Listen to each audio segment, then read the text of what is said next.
County Antrim in Northern Ireland, a stretch of rugged coastline that is world renowned for its links courses. But one golf club which is a little bit different is Ballycastle. Not only will you find that iconic Causeway Coastline with views all the way to Scotland, but your round begins in contrast with parkland surrounds and finishes in completely different looking heathland. Also setting Ballycastle apart is its history. One of 9 founding clubs in Ireland, Ballycastle is even older than its members first realised. We thought as a club, the club was formed in 1891 and we were preparing around 1990 for centenary celebrations until we received a letter from a Mr. Brian Page in East Sussex telling us that he had purchased a putter from an auction, and on the putter it is inscribed, as you'll see here, presented to Commander A.M. Causton by the members of Ballycastle Golf Club at a complimentary dinner to him on the 3rd of August 1894 in recognition of his exertions in forming the club in 1890 and acting as its ONSEC ever since.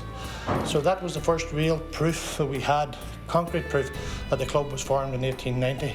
And it is the commander who's responsible for the Ballycastle Golf Club having such a perfect piece of land for links golf.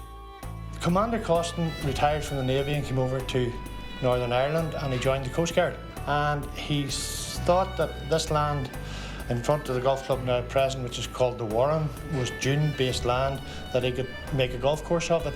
The land was given by Kathleen Boyd and she loaned the land to the club for 20 years rent-free, and he made up 6 holes within that first part known as the Warren.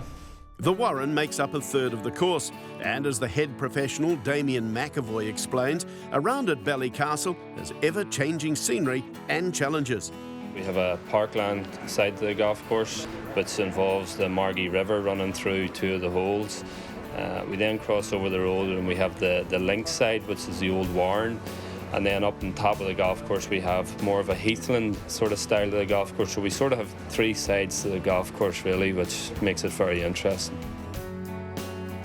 The first sign that Ballycastle isn't your typical links course comes on the 2nd hole. The ruins of the Bonamagi Friary, dating back to 1485, run alongside the green. Hole number 2 is on the parkland side of the golf course, treacherous par 4. We have the Margie River running down the right-hand side and you actually head over it to start with. So it's a tough tee shot as the river catches your eye. So if you do manage to get your drive away, your second shot can get caught out by the Bonamagi graveyard there. And there's many golf ball has been buried there.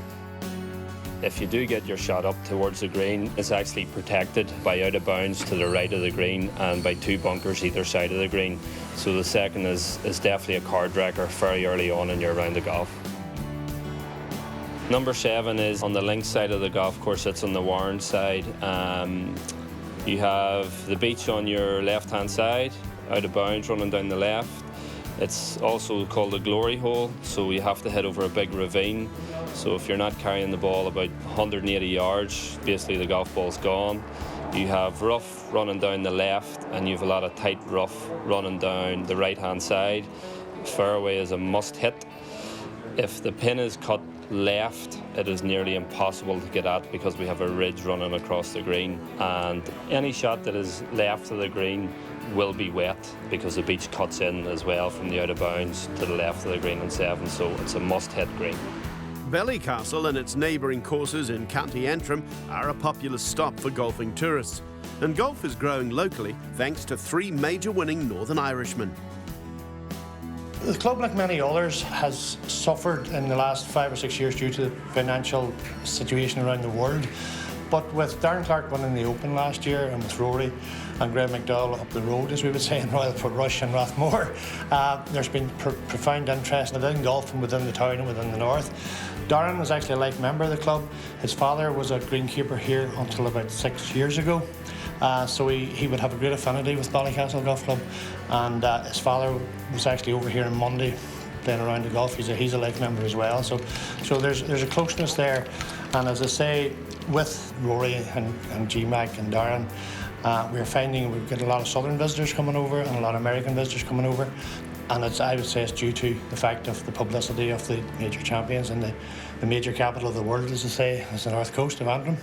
And it's back out onto the coast we go as we begin the back nine. Hole number 10 is the shortest of our par 3s. It's measuring at 115 yards. It can range from a pitching wedge to a 3-wood, depending on the wind. It would be the most talked about par 3 that we have, as in scenic wise. You can see Rathlin, you can see Fairhead, you can see Scotland on a nice calm day.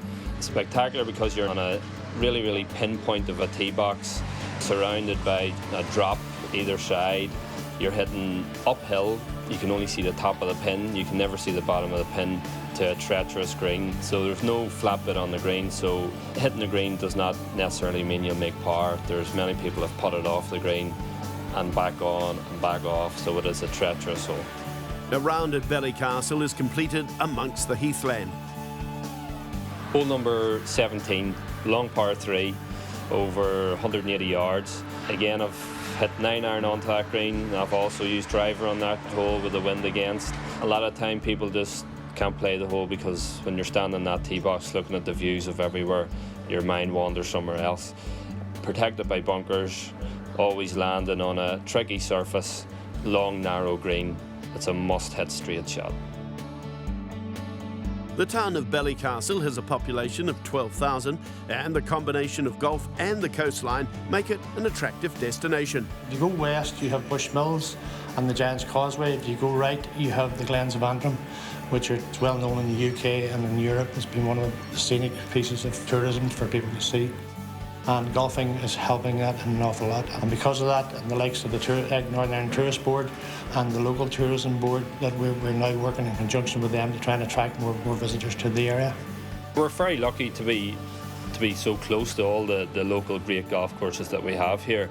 But with the views that we have, when visitors come and they finish their round of golf, they're just in complete awe for the scenery that we have. We've Rathlin and we have Fairhead and Scotland on a clear day. So a lot of the time they maybe get lost with the views and forget about the golf course at times, but we're very lucky here.